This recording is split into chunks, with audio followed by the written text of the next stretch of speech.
welcome everyone to this episode of Unraveling the Veil with your host, Yara Rose from the yararose.com website. That's YARAROSE.com. Welcome everyone to this episode of Unraveling the Veil. I am, as always, so excited to speak with you today.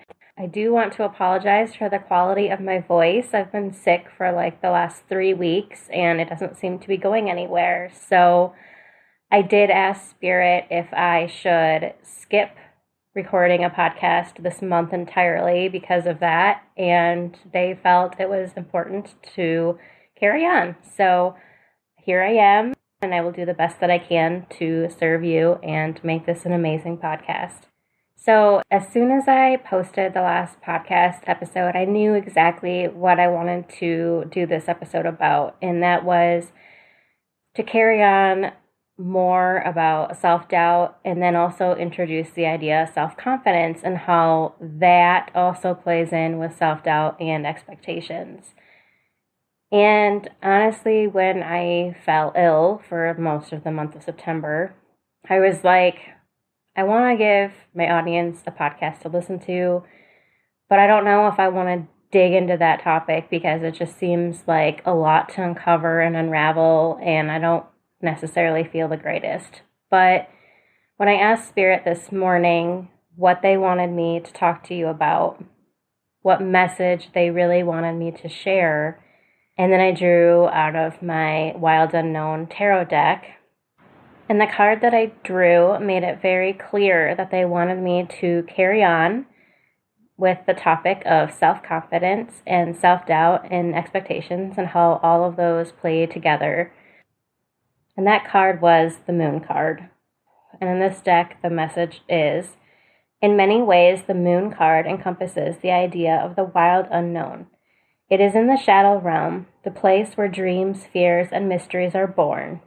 Much darkness can linger here, and if you aren't careful, this can lead to periods of anxiety and self-doubt, almost as though you've lost your way in a house of mirrors.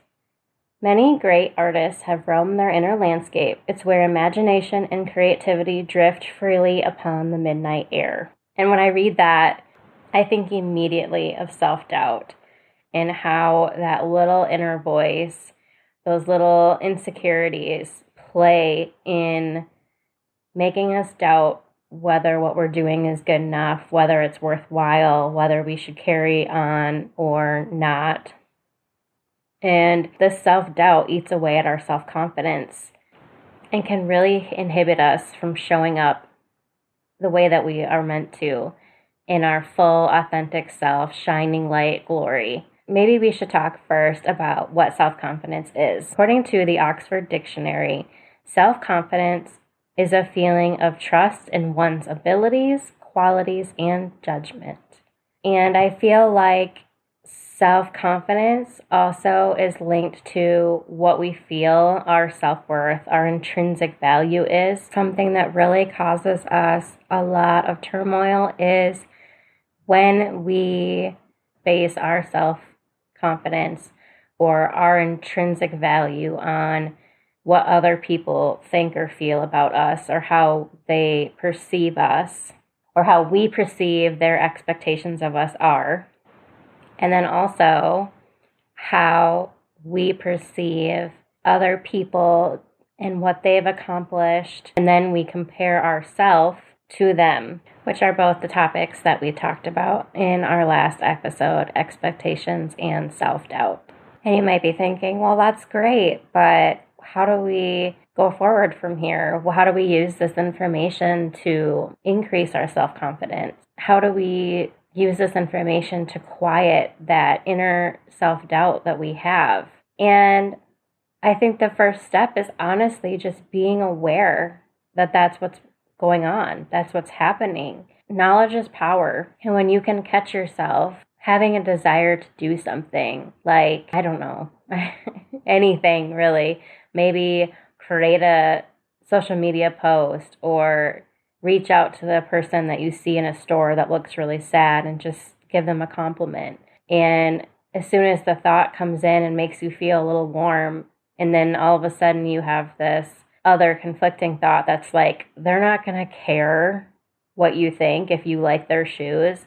They're not going to care if whatever it is, that self-doubt, that insecurity that pops up immediately. Being aware that that's what's happening is really powerful, because then you have the option to follow that initial urge, that initial prompting from your soul to reach out to another soul that you feel may benefit from it, and give them that compliment, or give them a smile, or just tell them that you want them to have a great day, or you wish they'll have a great day, or whatever it is that you felt the urge to do.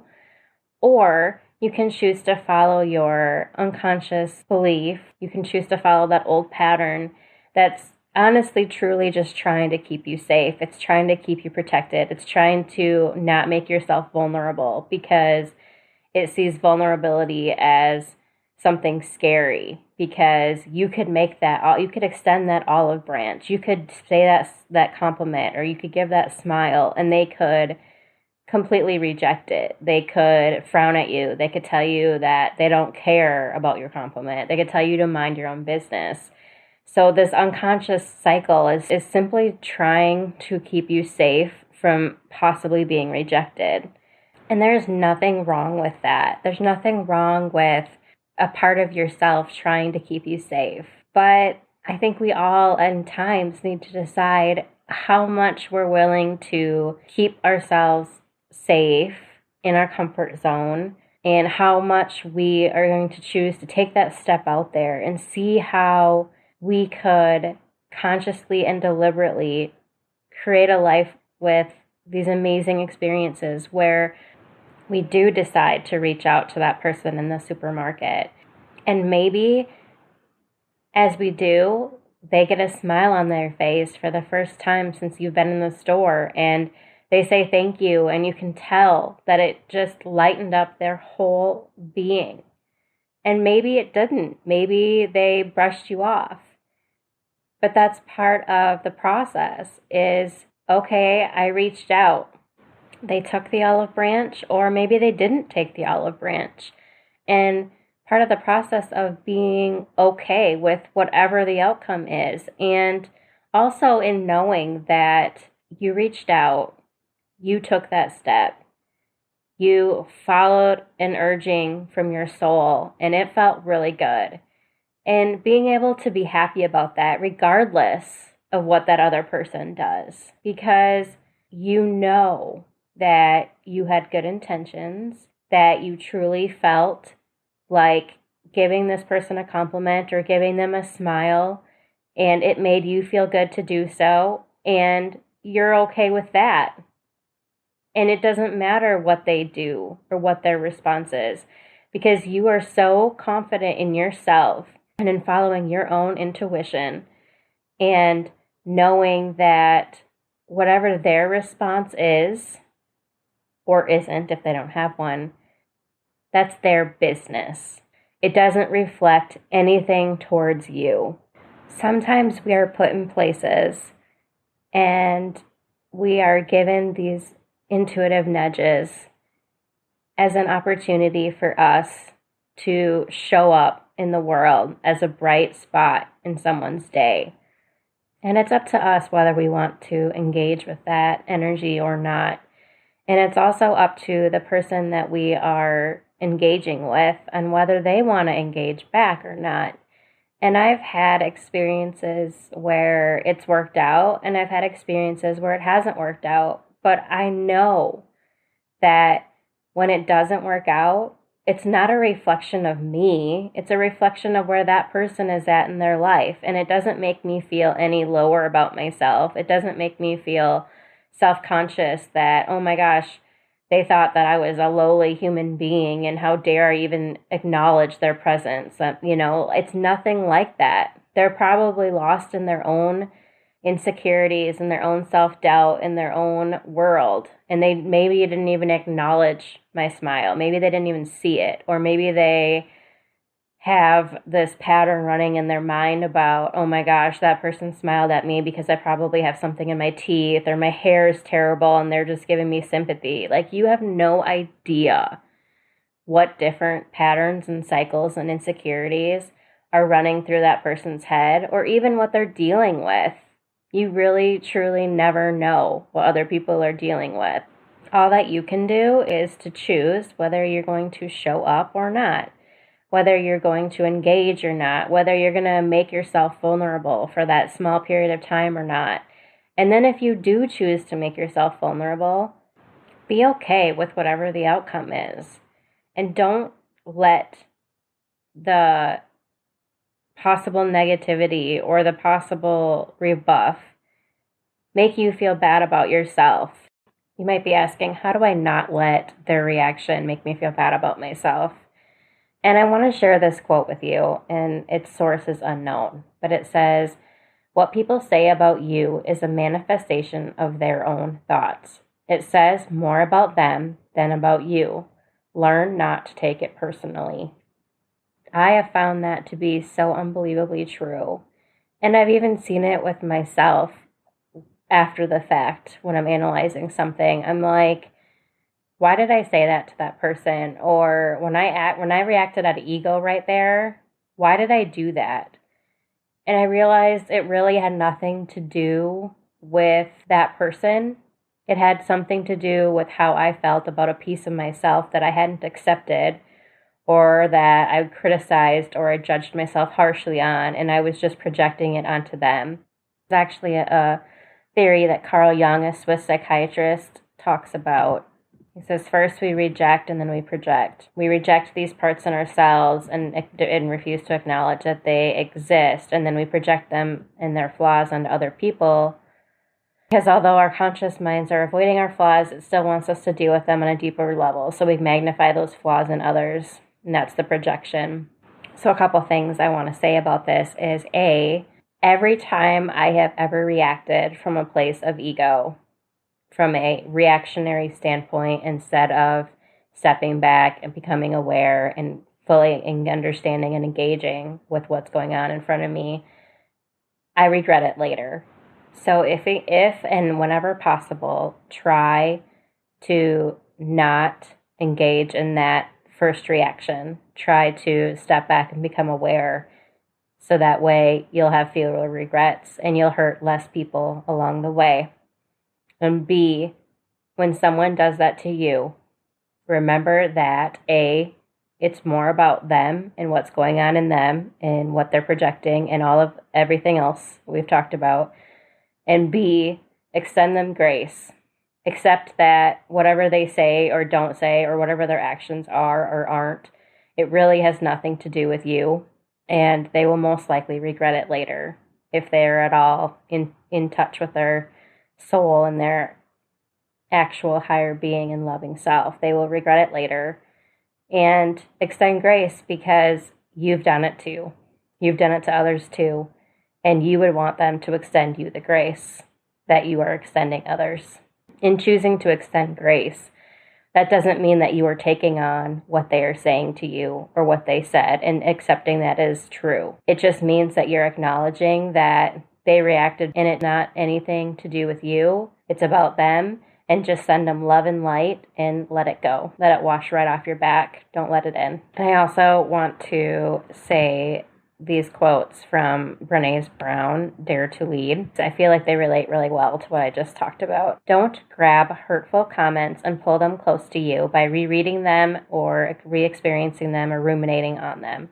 Don't play with them by rehearsing your badass comeback, and whatever you do, don't pull hatefulness close to your heart. Let what's unproductive and hurtful drop at the feet of your unarmored self. And no matter how much your self-doubt wants to scoop up the criticism and snuggle with the negativity so it can confirm its worst fears, or how eager the shame gremlins are to use the hurt to fortify your armor, take a deep breath and find the strength to leave what's mean-spirited on the ground. You don't need to stomp it or kick it away. Cruelty is cheap, easy, and chicken shit. It doesn't deserve your energy or your engagement. Just step over the comments and keep daring, always remembering that armor is too heavy a price to pay to engage with cheap seat feedback. Love and value yourself enough that you are willing to still put yourself out there, make yourself vulnerable, create this life of amazing, beautiful, loving, heartfelt connections, while also valuing yourself enough to know that you are worthy. You are an amazing human being. You are doing the best job that you possibly can down here, and you are making a great, positive, wonderful contribution, regardless of what other people say or do or what their expectations for you are. Self-confidence is about knowing your worth and knowing that you are worthy in this world, regardless of what anyone else thinks or does or what the world, you know how there's those people that feel like the world is out to get them? Whatever the world does to them, whatever external environmental things happen to them, you still know that you have value. You still know that you are a good person. You still know that you are doing the best that you can. That is good enough. Your best is good enough. And whatever you do, this was just an example of possibly reaching out to someone that you saw in the supermarket, but it goes for anything that you feel like doing. If you're an author and you want to write that book about this subject that's difficult, go ahead and do it. If you are, anything, whatever your calling is to do, you're worth it. You're worthy. And there will be someone out there that benefits from hearing your words, experiencing your music, or whatever it is that you've created in life. There's someone out there that needs that will use that to tell their own story or create their own piece of art. And because of that, the gifts just keep on giving. More treasures are revealed and experienced and prompt new ones and new ones and new ones. And the world just becomes more vibrant and beautiful. It truly does. If you're still finding that your self-doubt is keeping you from being self-confident or not at the level of self-confidence that you would like, there is an amazing self-confidence tapping series that Nick Ortner and Jessica Ortner have on the tapping solution. I would recommend checking that out. I know I did it. I think it was like a 5-day series. You do tapping for 5 consecutive days on self-confidence and learning and understanding that it's actually an emotion that's cultivated within yourself and that isn't impacted by anyone else externally. And it's remembering that and recalling that. Because did you know when you were born, you were full of self-confidence, and your self-confidence, if you do lack it, it has been a slow decline in your value of yourself because of what external people and external environmental factors have told you and what you've allowed in and taken on as a belief. When you were born fully self-confident. And different things throughout your life have allowed you to change that perception of yourself. But that does not mean that it's not within your power to gain your self-confidence back. And this tapping series I found to be really helpful and reminded me of all the reasons that I maybe had a lower self-confidence. I would highly recommend that if you're struggling with self-confidence. And then I'd also just like to say that it's a process. So your self-confidence you didn't lose overnight. More than likely. It was slowly peeled back layer by layer by layer. So extend yourself grace and love and forgiveness as you build your confidence back up, as you remind yourself that you are worthy today and you are worthy tomorrow and you will be worthy the next day. That everything that you are doing is worthy and that you are doing the best that you can. And maybe you don't feel like you're good enough at that moment to do that. I want you to question that belief because you are good enough. If you've had the desire in your heart to do it, you are good enough for it. And the more you work at it, the better you will be. So don't let that tiny little insecurity that you're not perfect right now keep you from developing those skills that you need to become better and better at this dream that you have in your heart because you were destined to do it. I want your contribution to be there. I want you to be adding to the vibrancy of life, and I know that you can. I want you to add another treasure to this amazing life that we all create together. You know, when I initially thought about creating this episode, I thought about tying in the expectations and the self-doubt in a little more. But as I'm recording it, I realized that I already talked about those two subjects in the last episode. And it just seemed it would be redundant to start tying them into self-confidence. I'm just going to say that remember as you're rebuilding your self-confidence that there are these little insecurities. The self-doubt is going to be there, and to always question it. Always be curious and dig into where that's coming from and whether that's truly there and serving you and whether it's real. And also remember that your perception of other people's expectations of you, or even what your perception of what your expectations of yourself, those play into how you view yourself and what your confidence level is in yourself. And you got this. Okay? You got this. You are a king or queen, whatever your gender is, and you are going to create the most amazing, wonderful, fantastic life and the most amazing creations. I already know it. So I hope that you found this episode helpful, and I hope to speak with you again very soon.